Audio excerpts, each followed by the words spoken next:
No me interesa quién seas, debes tratarnos con respeto. Todo el personal le temía al multimillonario grosero, hasta que la nueva mesera lo puso en su lugar. Antes de arrancar con la historia, dinos desde dónde estás viendo este video. Disfrútala. En el restaurante más elegante de Madrid, conocido como el Espejo Dorado, había un hombre que hacía temblar a todos los meseros, Alejandro Villagrán.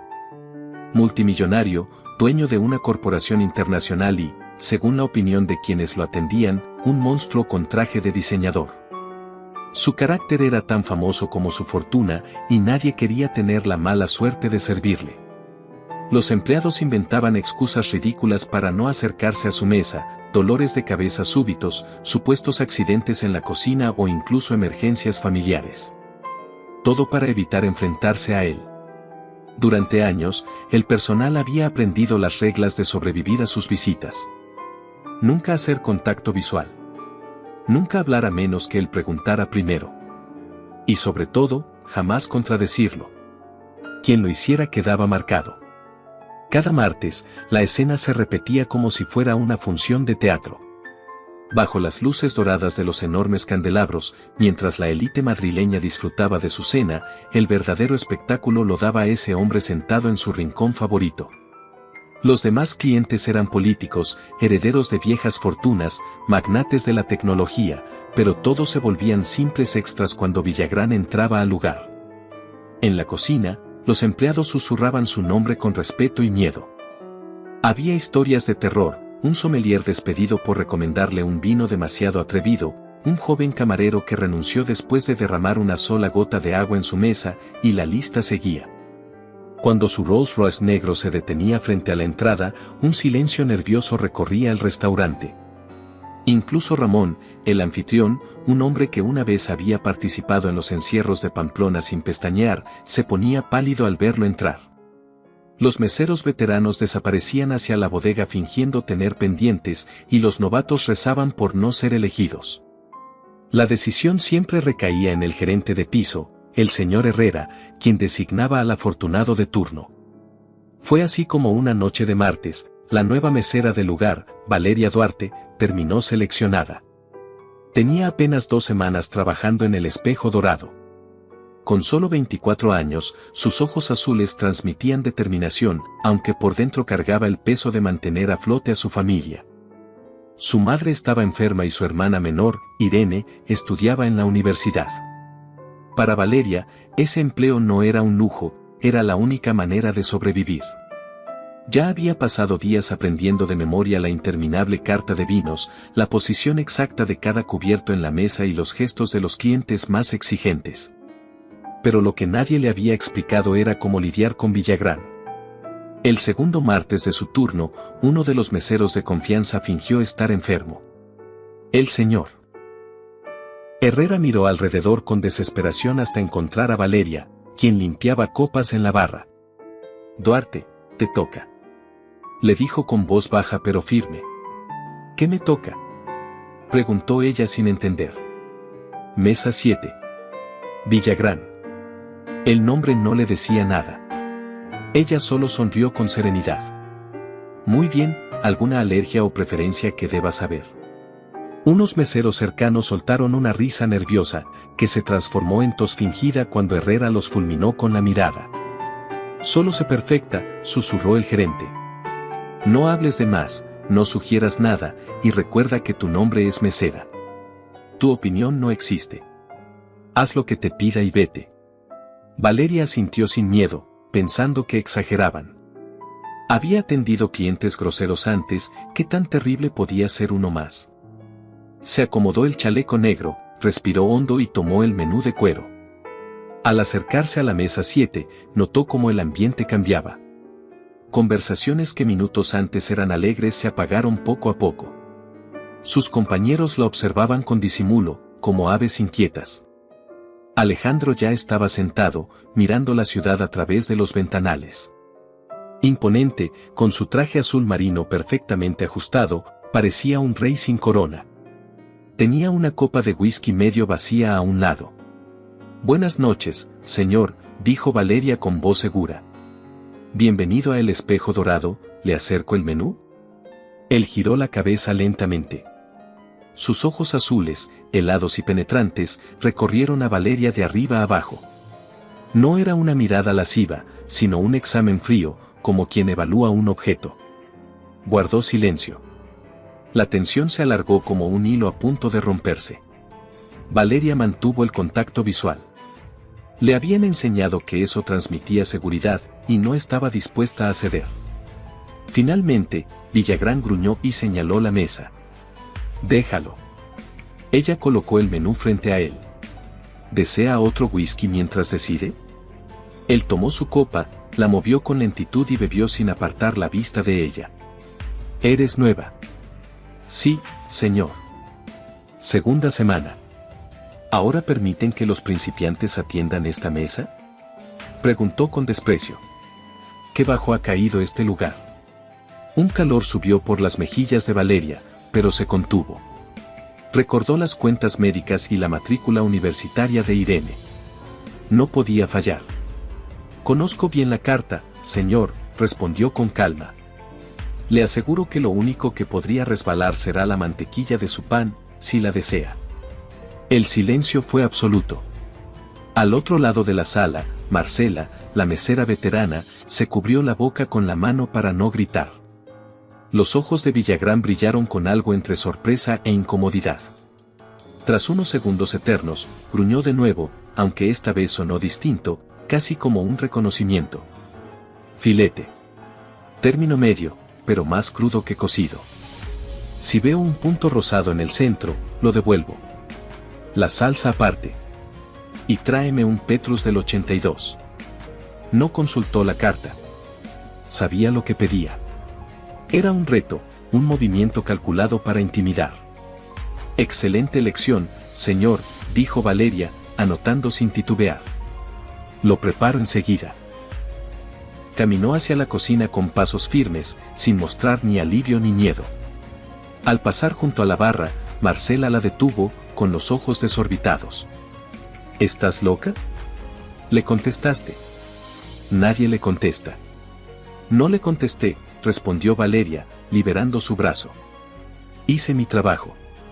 En la cocina, entregó la orden al chef Lorenzo, quien levantó una ceja. «Más crudo que medio, pero sin rosa», bufó. «¿Y la salsa aparte?». «Este hombre me está tomando el pelo». «Así lo pidió», explicó Valeria. «Entonces lo haré a mi manera. 45 segundos por lado y que lo juzgue. Si protesta, dile que lo cociné con magia cuántica». Ella sonrió apenas y salió de nuevo al salón. Mientras caminaba, sentía las miradas de todos. Ya no la veían como la novata invisible, sino como alguien que había hecho lo impensable, enfrentarse al temido Villagrán y salir con vida. La cocina del espejo dorado hervía de actividad, cazuelas al fuego, órdenes gritadas, platos adornados con precisión. Sin embargo, cuando Valeria entregó la orden, el bullicio se detuvo unos segundos. Todos sabían que esa comida no era una más. El chef Lorenzo frunció el ceño. «¿Más crudo que medio pero sin rosado?». «¿Y la salsa aparte?». Resopló. «Cada semana inventa una nueva tontería». «No son tonterías, chef». Valeria lo miró con calma. «Son pruebas». El chef masculló algo entre dientes, pero aceptó el reto. Ordenó traer el Petrus del 82 como si se tratara de una reliquia sagrada. Mientras tanto, en la sala, los meseros murmuraban entre sí. Algunos se acercaban a Marcela, otros al señor Herrera, que caminaba de un lado a otro como si estuviera a punto de estallar. «Valeria, ven aquí». La llamó Herrera en cuanto la vio. Ella entró en la pequeña sala de empleados, cerrando la puerta tras de sí. El ambiente era tenso. «¿Qué demonios hiciste?», preguntó Herrera, rojo de furia. «Nada fuera de lo normal, señor». Atendí al cliente. «¿Nada fuera de lo normal?», intervino Marcela, cruzada de brazos. «Le respondiste con un chiste. ¿Eso es provocar a un tiburón?». Valeria los observó sin alterarse. «No lo provoqué, solo fui cortés.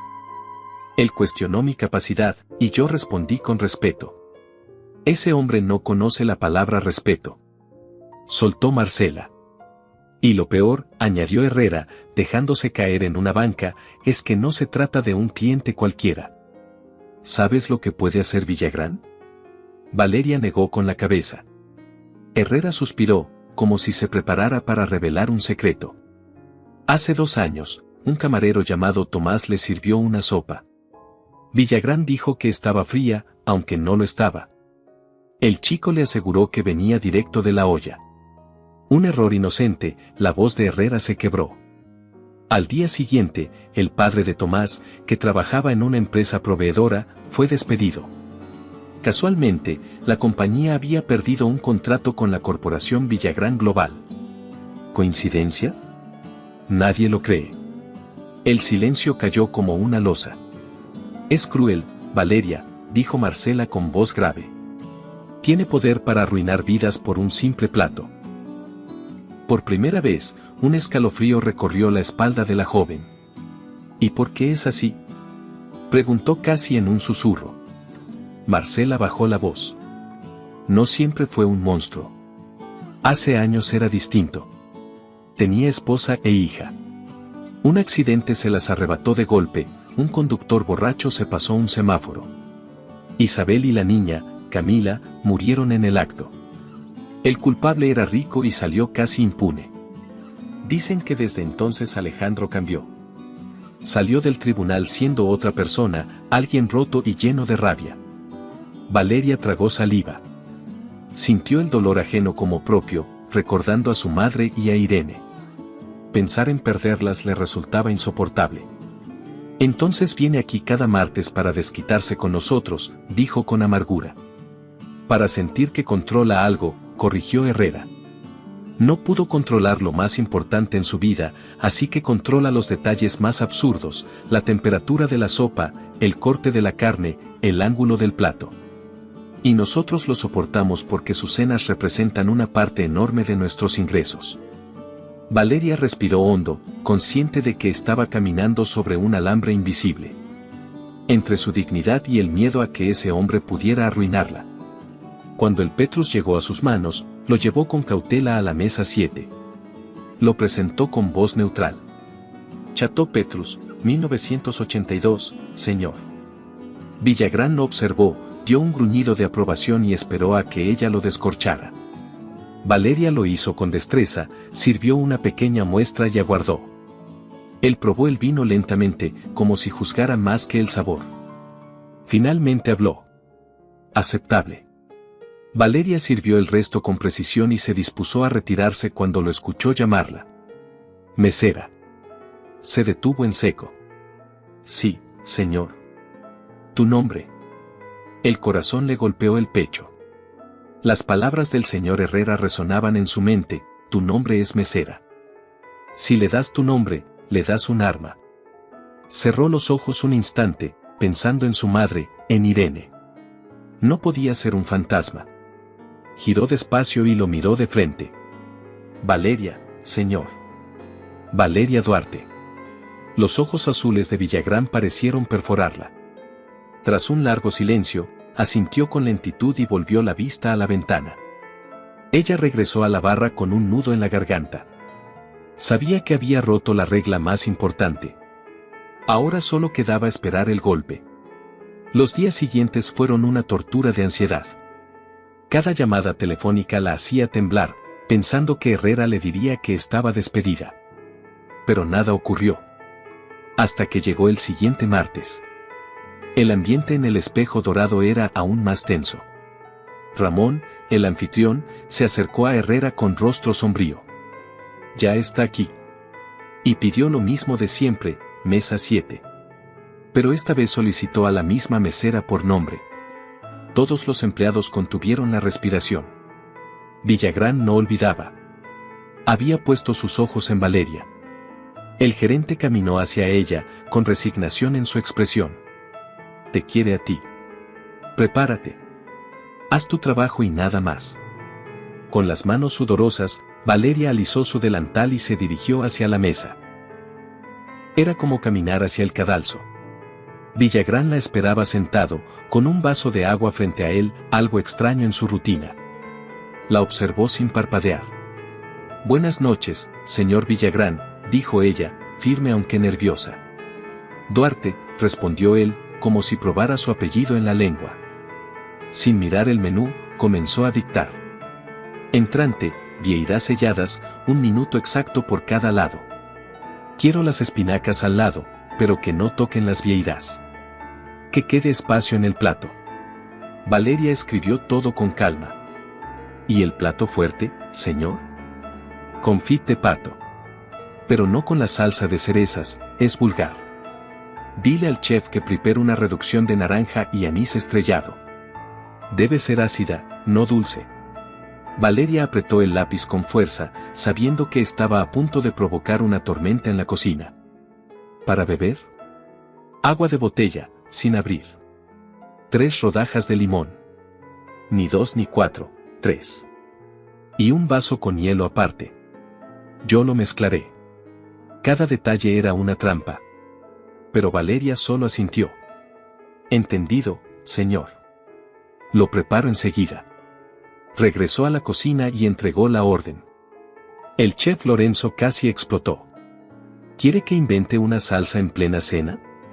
¿Y que construya una muralla entre las vieiras y las espinacas? No lo tome personal, chef. Dijo Valeria con calma. Lo está poniendo a prueba. A usted y a mí.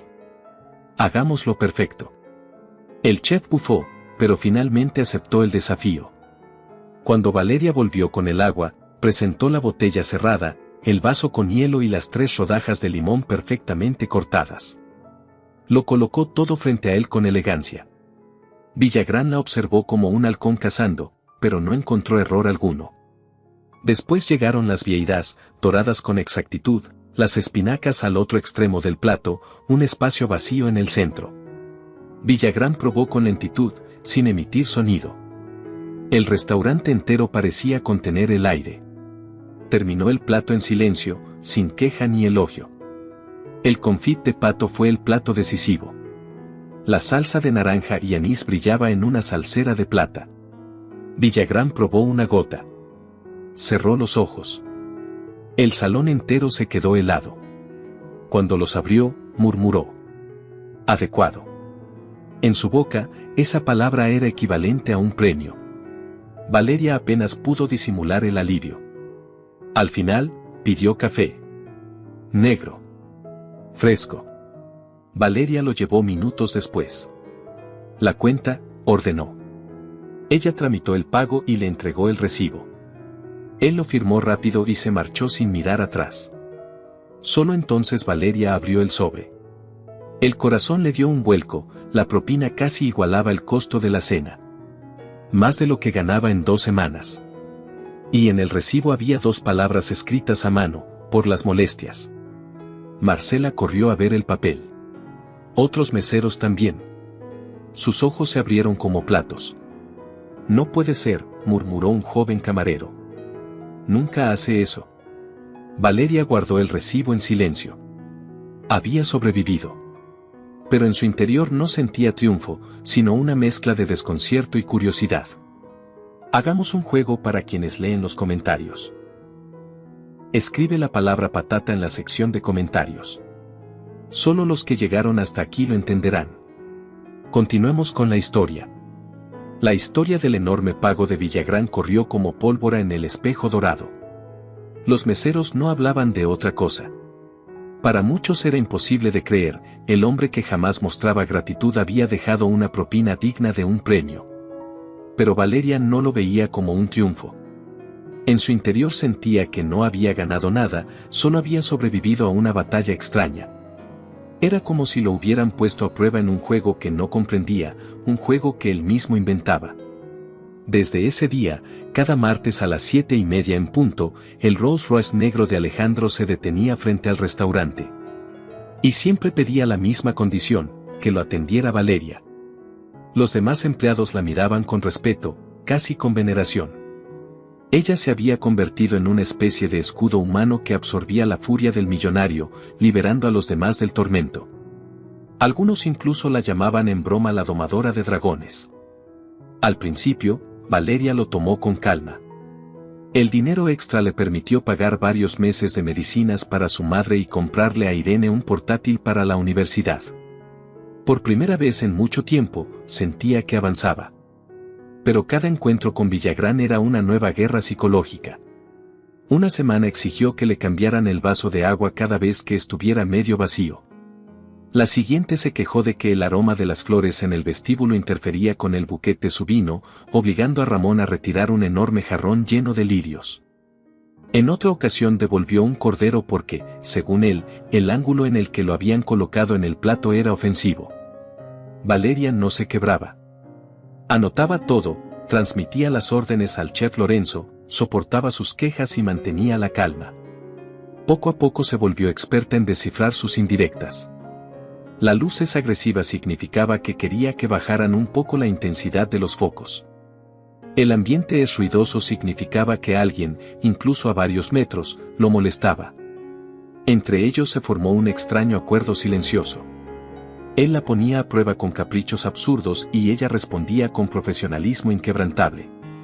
A cambio, él dejaba propinas enormes, casi ridículas, como si comprara el derecho de atormentarla. Para el resto del personal, Valeria era una heroína. Para ella, era una mezcla de bendición y condena. El dinero la salvaba, pero la presión la consumía. Una noche de otoño, la lluvia golpeaba los ventanales, borrando las luces de Madrid en manchas brillantes. El restaurante estaba más silencioso de lo normal. Alejandro cenaba solo, como siempre, mirando fijamente la ciudad difusa tras el cristal. Valeria lo atendía con la misma serenidad de siempre. Sirvió el filete con precisión, el vino a la temperatura exacta. Nada parecía fuera de lugar. Hasta que su teléfono vibró en el bolsillo del delantal. Se disculpó discretamente y fue hacia un rincón apartado, donde contestó en voz baja. Irene, ¿qué pasa? ¿Está mamá bien? Al otro lado, la voz de su hermana sonaba quebrada. Está igual, y ese es el problema. Acabo de recibir el presupuesto del tratamiento nuevo que recomienda el especialista. Valeria, cuesta más de lo que ganas en un año. 40.000 euros solo la primera ronda. Y el seguro lo rechazó, dice que es experimental. Valeria se quedó helada. ¿40.000? Repitió en un susurro. Irene sollozaba, mamá está tan ilusionada, piensa que esta vez puede mejorar. No puedo decirle lo que cuesta, se le rompería el corazón. ¿Qué hacemos? Valeria apretó los ojos con fuerza, conteniendo las lágrimas. No te preocupes. Lo resolveremos, como siempre. Buscaré más turnos, pediré un préstamo, algo se me ocurrirá. Pero no le digas nada a mamá. Déjala tener esa esperanza. Colgó la llamada con las manos temblorosas. Respiró hondo para recomponerse y se secó una lágrima rebelde antes de volver a la sala. Cuando levantó la vista, se quedó paralizada. A pocos metros, cerca del pasillo que llevaba a los baños, estaba Alejandro. No la miraba, pero su postura rígida lo delataba. Había escuchado todo. Valeria sintió un nudo en la garganta. Se preparó para lo peor, una crítica cruel por atender asuntos personales en horario laboral. Pero él no dijo nada. Volvió a su mesa como si no hubiera pasado nada. El resto de la velada fue inquietante. Apenas habló, cenó en silencio, dejó otra propina generosa y se marchó. Valeria quedó con el alma en vilo. ¿Qué haría con lo que había escuchado? ¿Usaría su vulnerabilidad en su contra? La sola idea la aterraba. 2 días después, mientras estaba en su casa revisando una pila de facturas, sonó su teléfono. Un número desconocido apareció en la pantalla. ¿Señorita Duarte? Preguntó una voz femenina, seria y cordial. Mi nombre es Laura Benítez, abogada de un despacho en el centro. Recibimos información sobre la situación médica de su madre. Un benefactor anónimo ha pagado para que revisemos su caso y le brindemos asesoría legal gratuita. Valeria abrió los ojos de par en par. ¿Un benefactor? ¿Quién? Prefiere mantenerse en el anonimato. Solo nos pidió asegurarnos de que tenga la mejor defensa posible contra el seguro. La joven casi dejó caer el teléfono. No había duda, alguien poderoso estaba detrás de aquello. Y solo una persona podía haber escuchado su conversación aquella noche. El martes siguiente, Valeria sirvió la cena como siempre, pero con el corazón latiendo como tambor. Cuando le llevó el café a Alejandro, él la miró con seriedad. En este mundo, Duarte, el sistema está hecho para aplastar al más débil. Los papeles y las reglas son un laberinto diseñado para que uno se rinda. Hizo una pausa, y sus ojos azules se encontraron con los de ella. Cuando alguien te ofrece un buen consejo, serías tonta si no lo tomas. No dijo más. Se levantó, dejó la cuenta pagada y se fue. Valeria se quedó de pie, con el alma temblando. Ya no había dudas. Alejandro Villagrán, el hombre que parecía disfrutar humillando a todos, había sido quien le tendió esa mano invisible. El monstruo que todos temían era también un ángel escondido. El descubrimiento removió a Valeria por dentro. Durante días no podía dejar de pensar en lo que había pasado.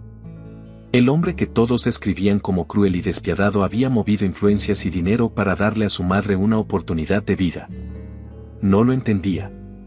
Era como mirar una moneda con dos caras, el tirano que hacía temblar a los meseros y el benefactor secreto que luchaba contra las injusticias del sistema. Movida por la curiosidad, Valeria comenzó a investigar. En sus ratos libres usó el portátil de Irene para buscar información sobre Alejandro Villagrán. Encontró artículos de negocios que lo describían como un empresario implacable, dueño de la corporación Villagrán Global, capaz de arrasar con la competencia sin pestañear. También halló notas de revistas de chismes que lo pintaban como un hombre solitario, marcado por la tragedia. Pero lo que más le llamó la atención fueron los rastros que casi nadie había notado. Un blog legal mencionaba un antiguo proyecto de ley llamado Ley Isabel y Camila, que buscaba endurecer las penas para conductores ebrios. El artículo señalaba que aquella iniciativa había sido impulsada por una organización pequeña, financiada por un donante anónimo. Los nombres de su esposa e hija estaban en ese título. Valeria sintió un nudo en el estómago. Siguió investigando y encontró registros de becas universitarias para estudiantes de derecho, todas financiadas por un donante misterioso. También descubrió aportes millonarios a fundaciones que ofrecían defensa gratuita a familias contra aseguradoras. Era claro, Villagrán había estado librando una batalla silenciosa contra las mismas injusticias que lo habían destrozado. Valeria no pudo evitar pensar en la paradoja. En el restaurante, Alejandro era un hombre insoportable que controlaba hasta el mínimo detalle de su comida. Pero en secreto, estaba ayudando a quienes enfrentaban la misma clase de abandono que lo había destruido. El martes siguiente, Valeria se acercó a su mesa con otro ánimo. Esta vez lo miró diferente, ya no solo como el cliente temido, sino como un hombre con cicatrices profundas. Alejandro empezó a dar su lista habitual de exigencias, pero ella escuchaba de otra manera. Ya no eran simples caprichos, sino un intento desesperado de aferrarse al control de algo. Cuando terminó de servirle el té que había pedido, Valeria se quedó un instante de pie. Luego habló, con voz suave pero firme. Señor Villagrán, el otro día leí sobre grupos de abogados que defienden a familias contra aseguradoras. Gente que trabaja sin esperar reconocimiento, solo para hacer lo correcto. Me parece admirable que existan personas así. Alejandro se quedó inmóvil. Su mano, que sostenía la taza, se detuvo en el aire. La miró fijamente, sorprendido por esa interrupción al ritual. Es admirable cuando alguien lucha por los demás sin esperar nada a cambio, añadió Valeria, sin apartar la vista. Hubo un silencio denso. Por primera vez, Alejandro no la evaluaba ni la probaba. La estaba escuchando. Sus ojos, habitualmente fríos, mostraron un destello de vulnerabilidad. Carraspeó y dejó la taza sobre el platillo. Las vieiras, dijo finalmente. Hoy las comeré como el chef decida prepararlas. Valeria asintió con una leve sonrisa. Era una rendición simbólica, un mensaje claro, las pruebas habían terminado. Desde esa noche, algo cambió. Las cenas dejaron de ser campos de batalla. Alejandro ya no pedía caprichos imposibles ni jugaba con exigencias absurdas. En lugar de eso, comenzó a preguntarle a Valeria por su opinión sobre vinos y platos, y para sorpresa de todos, a veces seguía sus recomendaciones. Los meseros no podían creerlo. El dragón había bajado las garras, y todo gracias a la joven que había tenido el valor de enfrentarlo. El cambio se hizo aún más evidente cuando semanas después, la abogada Laura Benítez consiguió una victoria legal impresionante contra la aseguradora. La empresa fue obligada a cubrir el tratamiento experimental de la madre de Valeria. Por primera vez en mucho tiempo, la familia vio una luz de esperanza. Esa noche, mientras servía el café de Alejandro, Valeria decidió hablar. «Señor Villagrán, sé que fue usted». Su voz temblaba, pero sus ojos azules se mantenían firmes. «Sé que fue usted quien movió todo para ayudar a mi madre». Él no lo negó. Solo la observó en silencio. Finalmente dijo: ¿el resultado fue favorable? Más que eso. Le devolvió la esperanza a mi familia. Nos cambió la vida. Valeria apenas podía contener la emoción. No tengo palabras para agradecerle. Alejandro apoyó los codos en la mesa y juntó las manos. No tienes que agradecerme. El sistema te falló. Yo solo equilibré la balanza. No es solo eso, replicó ella con suavidad. Investigué, sé lo de la ley, las becas, las fundaciones. Usted no es el monstruo que todos creen. Un gesto de dolor cruzó fugazmente por su rostro. Ese monstruo me protege, Duarte. Me mantiene lejos de un mundo que ya no quiero cerca. Después de perderlas, su voz se quebró un instante, pero se recompuso. Controlar lo mínimo me hace sentir que el caos no ganó del todo. Valeria apoyó la bandeja contra su pecho. Yo no veo a un monstruo. Veo a un hombre que sufrió lo inimaginable, pero que aún ayuda a otros en silencio. Y ese hombre salvó a mi madre. Por primera vez, Alejandro sonrió. No una mueca irónica, sino una sonrisa tenue, casi olvidada. Eres la primera en mucho tiempo que no me tuvo miedo, dijo en voz baja. No viste un villano, viste a un hombre grosero y le plantaste cara. Hizo una pausa y luego la miró con seriedad. Tengo una propuesta. Estoy formando la Fundación Villagrán. Necesito a alguien con integridad, alguien que no se doblegue ante nada. Quiero que sea su directora ejecutiva. Valeria se quedó muda. Apenas podía procesar lo que acababa de escuchar. De mesera a directora de una fundación filantrópica. Un salto imposible. Miró alrededor, las mesas elegantes, los candelabros, el escenario donde había sentido miedo y donde ahora encontraba esperanza. Sí, acepto, respondió, clara y decidida. Era un nuevo comienzo. Para él, un paso fuera de las sombras. Para ella, una oportunidad de cambiar vidas como la suya había cambiado. Aceptar la propuesta de Alejandro fue como dar un salto al vacío. Valeria pasó de ser mesera en un restaurante de lujo a verse frente a un mundo completamente nuevo. La Fundación Villagrán estaba en proceso de nacer y él confiaba en ella para darle forma. Los primeros días fueron un torbellino. Alejandro la llevó a una oficina discreta en un edificio elegante del centro de Madrid. Allí le presentó a un pequeño grupo de abogados, contadores y asistentes que, hasta entonces, trabajaban de manera dispersa apoyando distintos proyectos anónimos. Ellos serán tu equipo, le dijo Alejandro. Necesitan una dirección clara, alguien que organice el caos. Ese alguien eres tú. Valeria sintió vértigo. Nunca había dirigido nada parecido, pero pensó en su madre y en Irene. Pensó en todo lo que Alejandro había hecho en secreto. No podía fallar. Con el tiempo, fue descubriendo que el corazón de la fundación era inmenso.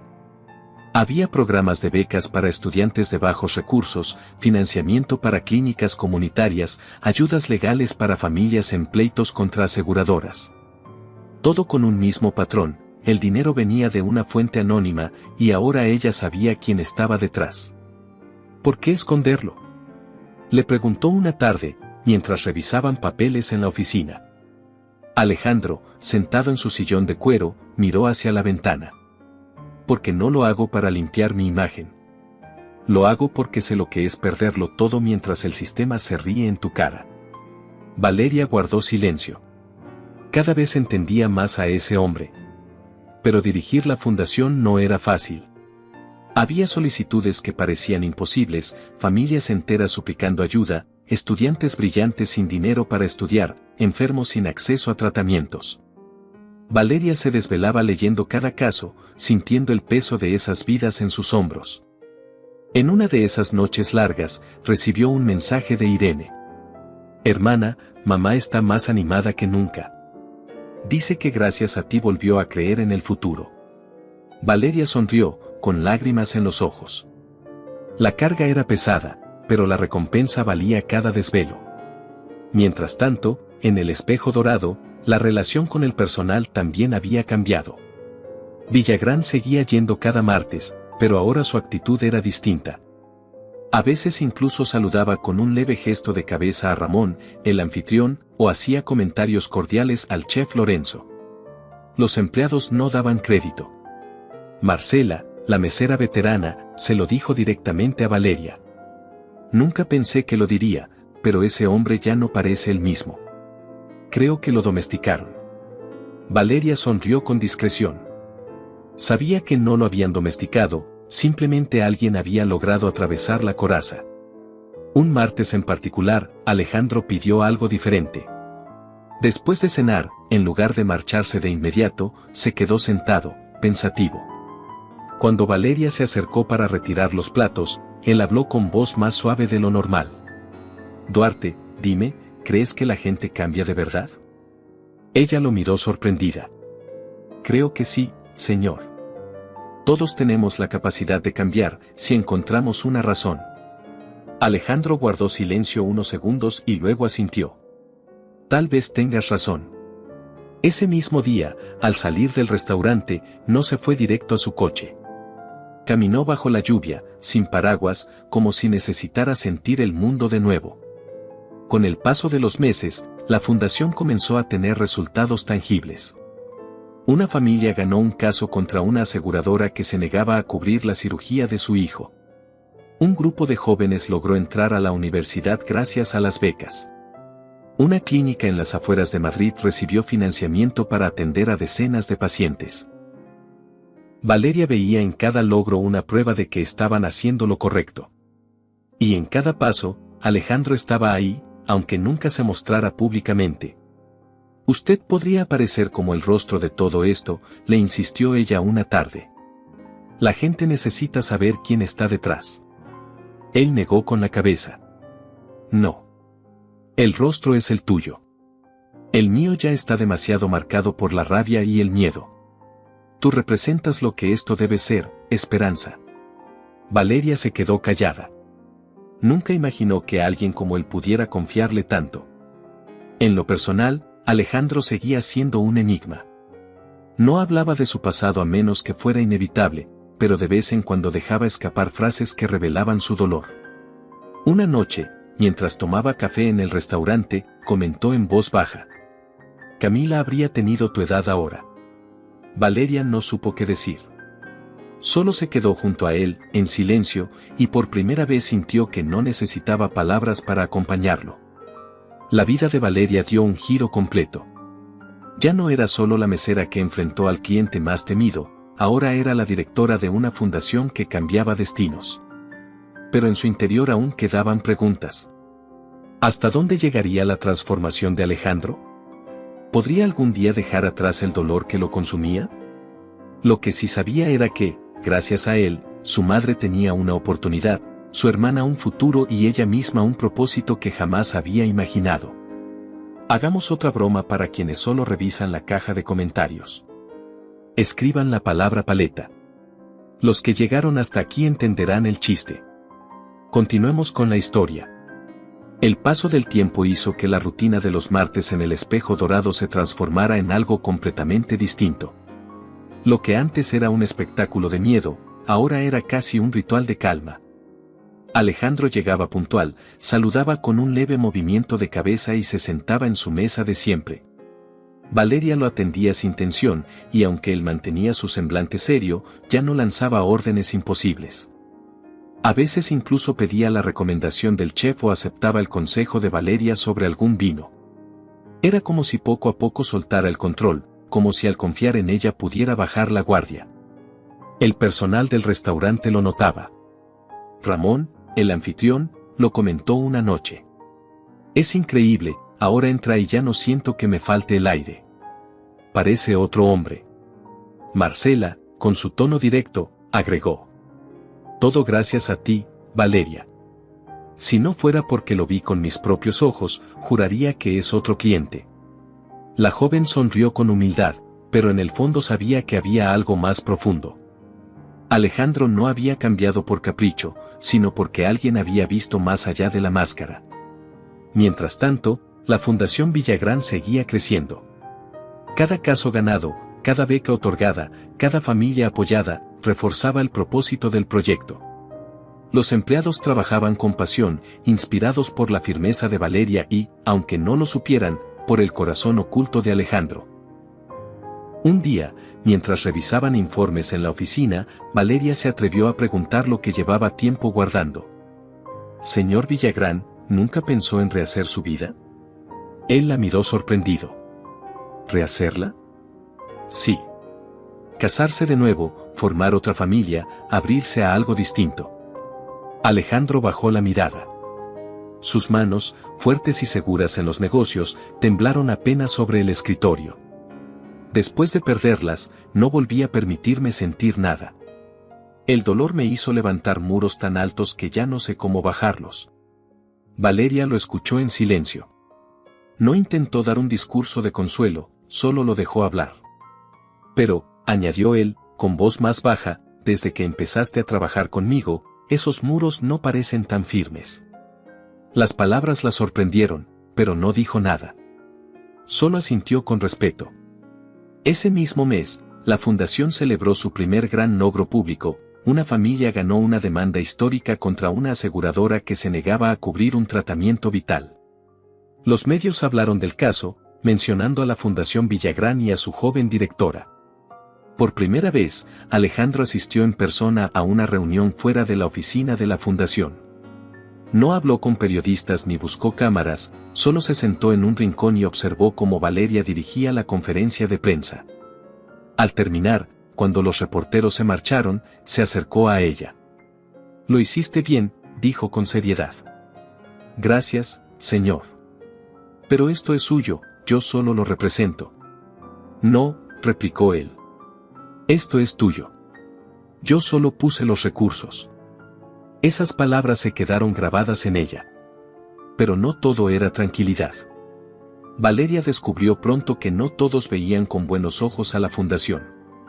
Algunas empresas aseguradoras y competidores de la corporación Villagrán empezaron a esparcir rumores, diciendo que todo era un truco de relaciones públicas. Una tarde, Laura Benítez, la abogada, se lo advirtió. «Van a intentar desprestigiarte a ti. Dirán que eres solo una mesera a la que colocaron como fachada. Quieren deslegitimar lo que construimos». Valeria apretó los puños. «No me importa lo que digan de mí, mientras podamos seguir ayudando a la gente». Alejandro, que había escuchado desde un rincón, intervino. «No, Duarte. Sí importa. Porque cuando te ataquen a ti, estarán atacando la esperanza de todos los que confían en la fundación. Y yo no pienso permitirlo». Su tono fue tan firme que la sala entera quedó en silencio. La semana siguiente, Alejandro regresó a El Espejo Dorado, pero esta vez no como el cliente temido. Llevaba una expresión distinta, como si por dentro hubiera tomado una decisión importante. Valeria se acercó a servirle el vino y notó la serenidad en su mirada. «Hoy no quiero hablar de negocios ni de fundaciones», dijo él. «Solo quiero cenar tranquilo». Ella asintió y le dejó la copa. Pasaron varios minutos en silencio hasta que Alejandro rompió la rutina.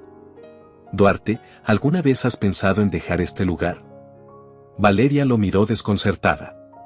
«¿Dejar el restaurante, dice usted?» «Sí. Este salón fue el escenario donde aprendiste a enfrentarme. Pero creo que tu destino ya no está aquí». Ella bajó la mirada hacia el uniforme de mesera. Era cierto. Aunque amaba El Espejo Dorado, su vida ahora giraba en torno a algo más grande. «Tal vez tenga razón», señor, admitió con una sonrisa tranquila. Ese martes, cuando Alejandro se marchó, Ramón se le acercó con nostalgia. Si dejas este lugar, Valeria, nos vas a hacer falta. Pero si alguien merece volar más alto, eres tú. Las palabras la conmovieron. Se dio cuenta de que ya había cerrado un ciclo. Esa misma noche, mientras caminaba hacia su casa, pensó en cómo había cambiado todo.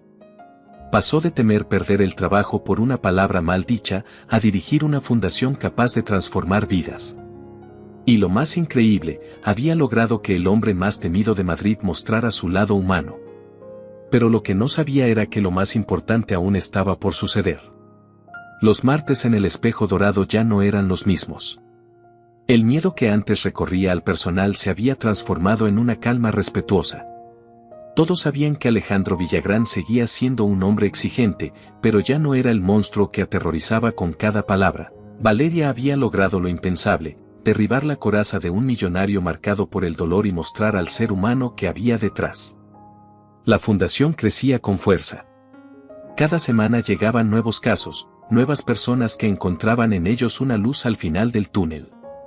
La joven que alguna vez solo buscaba un sueldo para sobrevivir, ahora era una directora respetada que tomaba decisiones capaces de cambiar destinos. Una tarde, en la oficina, Alejandro la llamó para hablar en privado.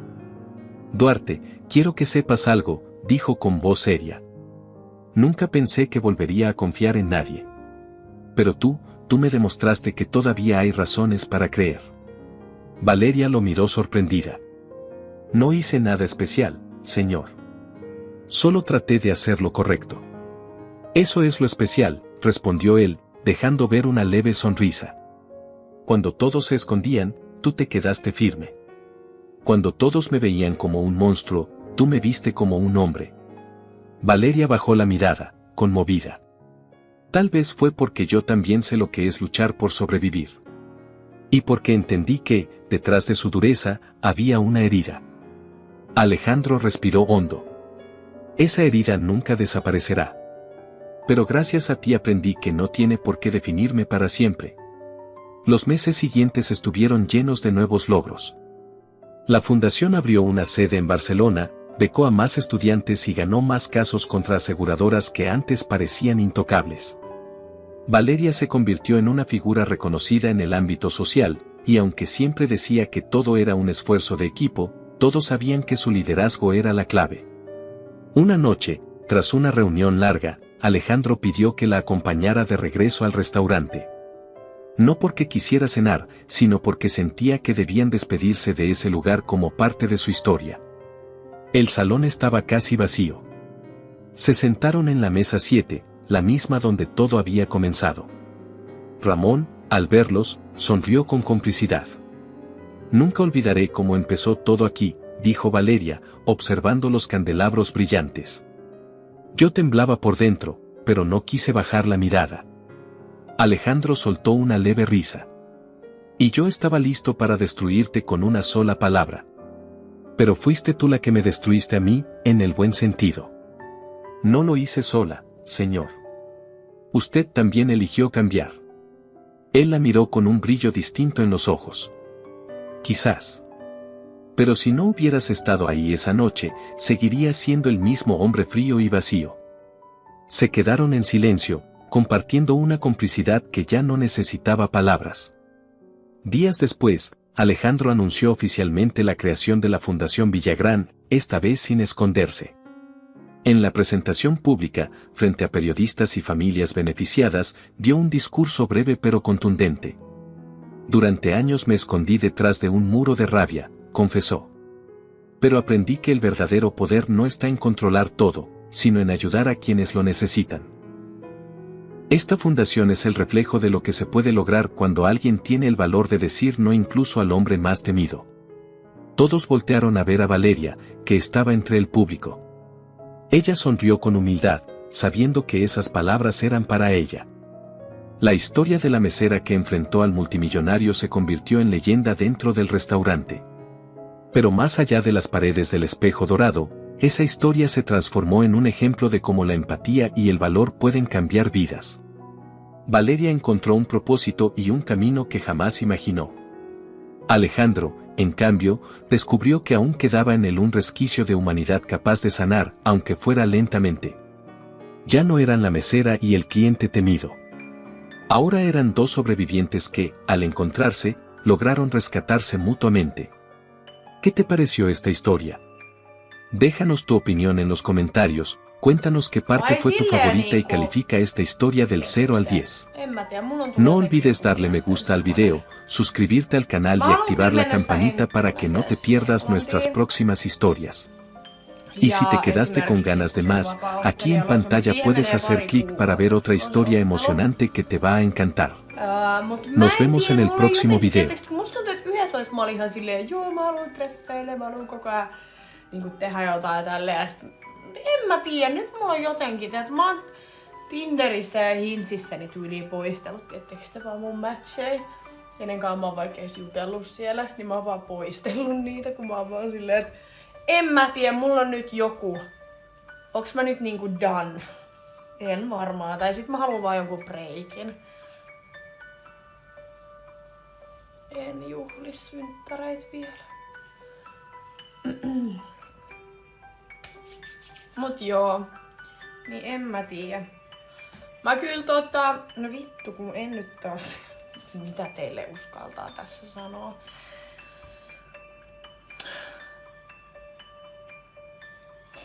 No sanotaanko näin, että mä juttelin eilen siis, mä avasin eilen kyllä siis Tinderin. Ja mä oon vähän semmonen, että mä harvoin näen sieltä ketään. Tietysti, että mä vaan plärään sitä, mä saatan jutella pari päivää, mut sit yleensä, koska mulla ei oo esimerkiksi... Oi kiitos Saara. Kiitos paljon.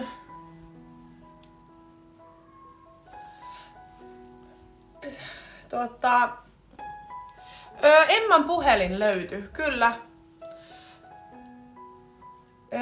Mä voin sanoa, että jännämiehet on muuten pahimpia ihmisiä siihen, että otappa kesäksi joku jännä mies, niin mä voin sanoa, että sun kesä on pilalla semmoisen jännämiehen jälkeen.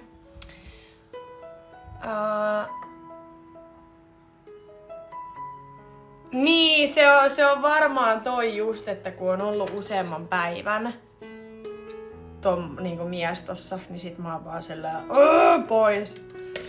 Mutta ei perkele. Mun pitäis tehdä, mä en oo syönyt tänään siis mitä mä ajattelin, että mä teen.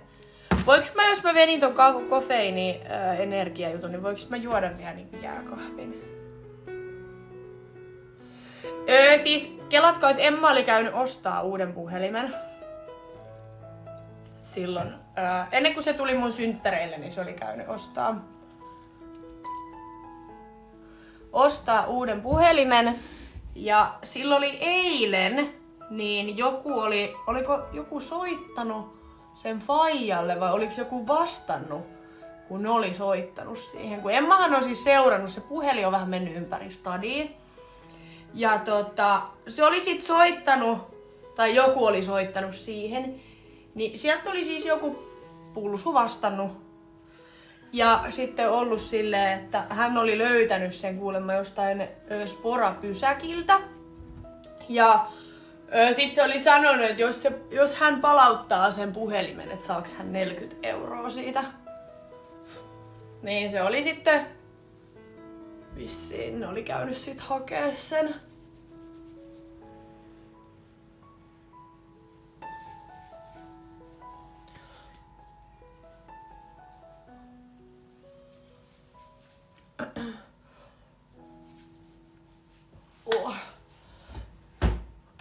Pyydä äitiltä rahat silareihin. En mä tarvii silareita, mä pärjään ihan ilman. Pidän Emma. Emma on yksi mun parhaimpia kavereita. Jännämiehen jäljiltä syksyllä kaikki sukupuolitaudit. Mut tiesitkö sä, että kannattaa elämässä, jos harrastaa seksiä, niin kannattaa käydä seksi noissa testeissä myöskin aina silleen vähän väliin. Sitten ei oo kuule mitään hätää. Se helpottaa. Ja ootko miettinyt koskaan perustaa perhettä ja äiteyttä? En. Sopisit hyvin. Mä en jotenkin, se ei oo jotenkin mun juttu. Jos joskus on, niin okei. Mut mä tiedä, mä tykkään mun elämästä, kun mä saan tehdä mitä mä haluun. Ja mulla on ihana kummityttö. Mä saan seuraa hänen elämää läheltä, mä saan olla hänen elämässä mukana. Mut mä en tiedä, etteikö se tarvii mitään omaa lasta. Mä en jaksa sitä, että mä oisin himas vaan jonkun kakaran kanssa. Piste.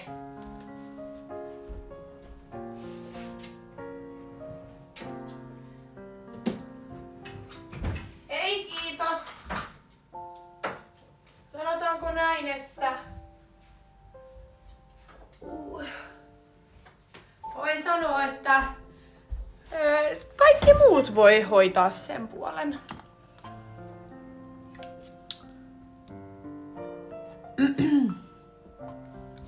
Testit toimii ehkäisynä, joo, niinhän mä just sanoin. Kyllä. Äsken puhuttiin sukupuolitaudeista. Mä en ymmärrä, miten nyt se liittyy ehkäisyyn sitten, okei. Joo, mä muutan yksin Loviisaan. Hommaan lapsia kaikkien random miesten kanssa ja sitten kaikilla on eri isät. Ja joo, kuulostaa helvetin hyvältä suunnitelmalta.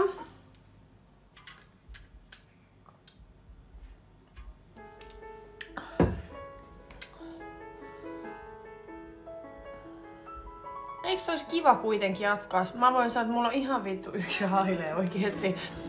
Siis jos joku tekee perheen vaan sen takia, että minun on jatkettava sukua, niin mun mielestä sä jatkat kyllä, tai niinku teet perheen ihan vääristä syistä. Jos toi on sun niinku syy.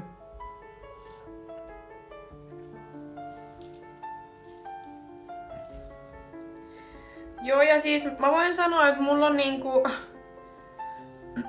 Jos mä joskus haluaisin lapsen, niin se lapsi pitäisi tulla silleen, että mulla on tietysti kiva mies ja meillä on asiat hyvin ja kummallakin on duunit ja ei oo mitään. Tiedättekö te silleen ongelmia ja sä luotat sun kumppani ja muuta, niin sit mä voisin ehkä miettiä edes asiaa, mut mun on vähän vaikea ajatella tommoista asiaa, kun mä oon tällä hetkellä yksin ja mua ei kiinnosta ketkään miehet. Ja mä en halua kenestäkään mitään enempää, mä tykkään mun elämästä itekseen. Mä haluan matkustella, mä en halua ketään miestä tohon noin kiukuttelemaan mun menoista ja tuloista ja en jaksa mitään ongelmia. Niin mun on tosi vaikea miettiä jotain lapsia. Koska ei oo mitenkään tämän hetken tilanne. Todellakin, mä voin sanoa, että vittu, mä olen vuoden ollut sinkku, niin mä en ymmärrä mikä hätä teillä on, että mun pitäisi niinku olla jossain parisuhteessa ja on lapsia. Jos mä oon ensin 8 vuotta seurustellut ja nyt mä oon vuoden ollut sinkkuna, niin eikö se ole hyvä asia, että mä oon yksin?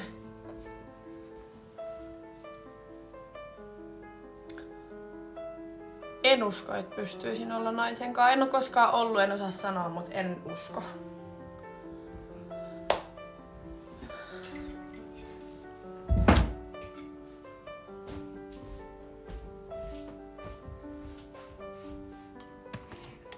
Mä käännän teidät, koska mä haluan tehdä nyt... Mulla on siis kaikki ihan sekaisin täällä vielä, että... Älkää ihmetelkö, mulla on tuolla pullokassit tuolla lavuaarissa ja muuta, mutta tehdään nyt jääkahvi.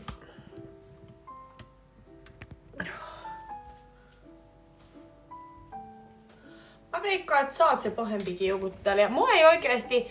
Siis jos mietitään tätäkin asiaa, niin muahan ei siis kiinnosta niinku se, että jos sä teet semmoista vittu niinku turhaa napisemista, niin mä voin sanoa, että se on paljon siis pienempi paha kuin se, että koko ajan on sitä isompia ongelmia. Mä voin sanoa, että silloin kun mä esimerkiksi seurustelen, niin mä oon täysin sen toisen. Mä en anna kellekään mitään chanceja missään.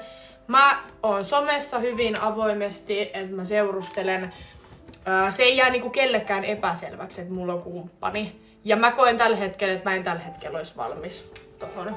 Niin sen takia mun mielestä on paljon parempi, että mä oon yksin. Ja koska mä tiedän, että silloin kun mä seurustelen oikeesti niinku täysillä. Ja mä tiedän, että mä oon hyvä kumppani. Mut sit kun mä oon sinkku, niin sit mua ei kiinnosta niinku vittuukaan. Sen mä voin sanoa. Ja sit mä teen mitä mua lystää. Ja olen villi ihminen. Mutta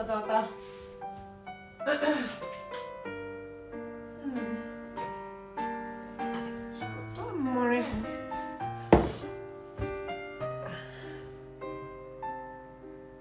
Oi vittu.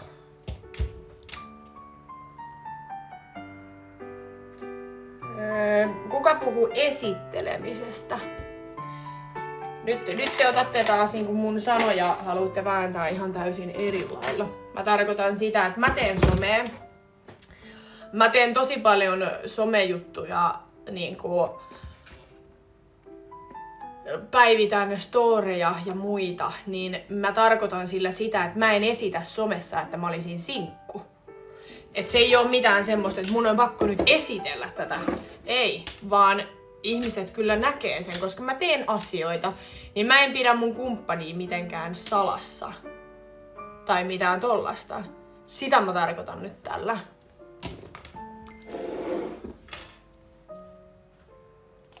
Niin vittu oikeesti, vitun Ahmedi painu vittuun täältä, mä en jaksaa.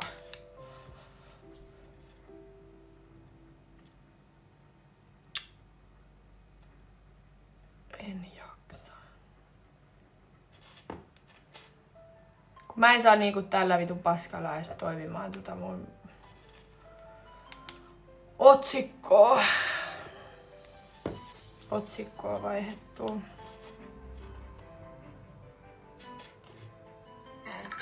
Apua.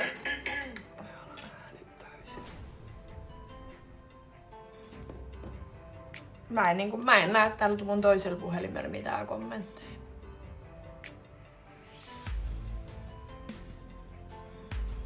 Ei mitään.